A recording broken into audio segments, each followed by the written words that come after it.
नमस्कार, प्रणाम देवी और सज्जनों। आप देख रहे हैं आपका विशेष कार्यक्रम घंटे बजाओ निदान पाओ पंडित कुलदीप पाठक के साथ। आज आपको एक विशेष त्योहार, एक विशेष महत्वपूर्ण तिथि के बारे में बताई जाएगी। जी हाँ देवी और सज्जनों, कार्तिक माह के शुक्ल पक्ष में एकादशी जो पड़ता है, यह एकादशी साल का सबसे बड़ा एकादशी पर्व माना जाता है, क्योंकि इसी दिन अगर एकादशी व्रत करना हो तो इसी दिन इस एकादशी का व्रत कर करके आप एकादशी का व्रत प्रारंभ कर सकते हैं। इस व्रत के बारे में बताया जाता है कि एक बार राजा अम्बरीश एकादशी व्रत नित्य हमेशा किया करते थे। इसी एकादशी के दिन राजा अम्बरीश एकादशी का व्रत किए थे, और एकादशी व्रत का मतलब होता है कि द्वादशी लगने से लगते ही आपको पारण कर लेना है, द्वादशी व्रत खत्म ना हो पावे।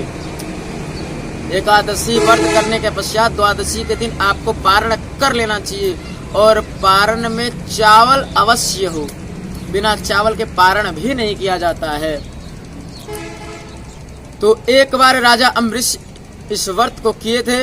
उसी दिन महर्षि दुर्वासा जी उनके वहां पहुंचे। उन्होंने कहा कि हे राजन, आज का भोजन आपके यहाँ मेरा रहेगा। द्वादशी का दिन था।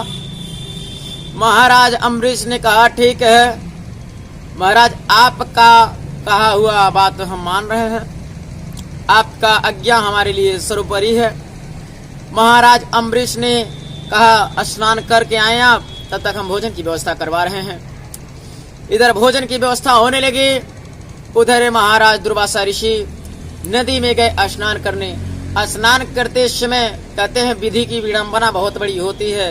इधर स्नान करने लगे, और उस दिन द्वादशी का तिथि जो है ना, एकादशी के दूसरे दिन वो घंटा भर 2 घंटा 3 घंटे तक का ही रहता है। उसके बाद त्रयोदशी उसी दिन लग जाना होता है।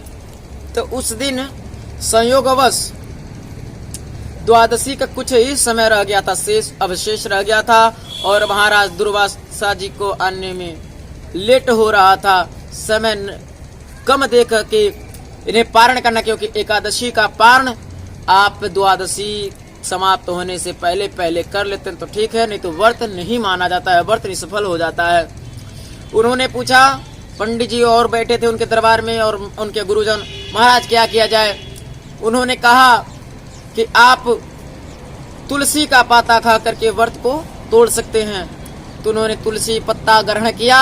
जैसे ही तुलसी का पत्ता उन्होंने किया, यानी चरणोदय जैसे ही लिया, वैसे ही दुर्वासा ऋषि आ गए और उन्होंने श्राप दे दिया। श्राप दिया, जाओ तुमने एक ब्राह्मण का निरादर किया है, आज तुम्हारा सर्वनाश हो जाए। जैसे ही ये श्राप उन्होंने दिया है, तो भगवान नारायण के स्वरूप जिनका आप एकादशी व्रत करते, एकादशी व्रत करने से आपका अभल कभी नहीं होता है, आपका बुरा कभी हो ही नहीं सकता है। राजा अम्बरीश को महाराज ने श्राप दिया। जैसे ही श्राप दिया, महाराज दुर्वासा जी ने भगवान का चक्र उनके पीछे पीछे पड़ गया।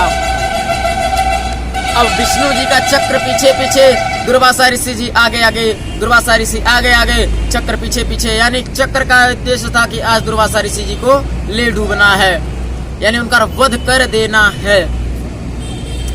भगे भगे ब्रह्मा जी के पास गए। ब्रह्मा जी से बोले, प्रभु रक्षा करो, त्राहिमाम त्राहिमाम। ब्रह्मा जी ने कहा, विष्णु जी के बीच में हम नहीं पढ़ सकते हैं, क्योंकि अपनी अपनी लीला, अपनी अपनी जगह।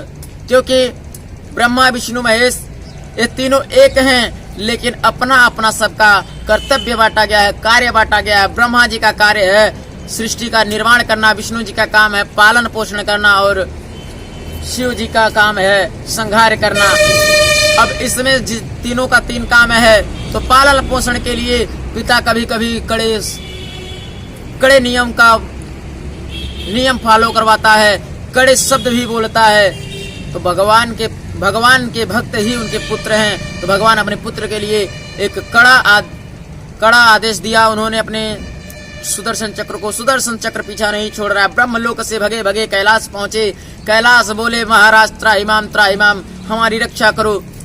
बाबा भोले ने कहा, भैया भगवान से एक बार कुछ कहे होते तो भगवान से हम आपको बचा भी लेते, लेकिन भगवान के भक्त को आपने कहा है, यानी भगवान आपको कतई माफ नहीं करेंगे। व्रत करने पर आपके ऊपर आई हुई आपकी जो रोग है, आपके ऊपर जो आपका ग्रह है, ये दूर होता नजर आता है। और आज से ही एक और विशेष जानकारी सभी राशि वालों के लिए, आज से हर एक राशि वालों के कुंडली में बृहस्पति सबसे नीचे भाव में जा रहा है। आपका बृहस्पति कमजोर पड़ रहा है हर राशि वालों का। तो हम यह कहेंगे कि हर राशि वाले बृहस्पतिवार का व्रत करना प्रारंभ कर दें, यानी हर व्यक्ति बृहस्पतिवार का व्रत प्रारंभ कर दे, अन्यथा यह 2020 और आप लोगों के लिए अहित साबित हो सकता है, क्योंकि बृहस्पति का नीचे भाव में जाना बहुत ही कष्टकारी होता है। मीन राशि वाले खास ध्यान देंगे, मीन राशि वालों के ऊपर इसका विशेष प्रभाव पड़ेगा, और लोगों के ऊपर तो थोड़ा पड़ेगा, लेकिन मीन राशि वाले आप बृहस्पति का व्रत करना प्रारंभ कर दें।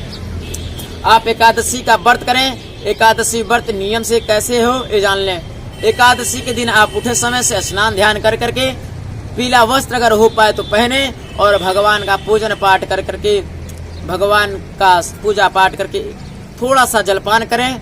जलपान करने के पश्चात आप व्रत रहें। दिन में अगर आपसे बर्दाश्त नहीं होता तो एक आधा दो फल खा लें, और रात्रि समय में आप दूध रोटी खा सकते हैं, लेकिन नमक नहीं। इस चीज पे विशेष ध्यान देंगे। नमक खाते ही आपका व्रत टूट जाता है, ना आप भूखे में गिनती होते हो ना अध्यापन में गिनती होते, इसलिए नमक से वर्जित रहें। और एकादशी के पारण के दिन यानी द्वादशी के दिन आप बिना चावल के पारण ना करें। शीघ्र ही उपस्थित होंगे किसी और विशेष खबरों के साथ। तब तक के लिए जय श्री कृष्णा, जय श्री राम।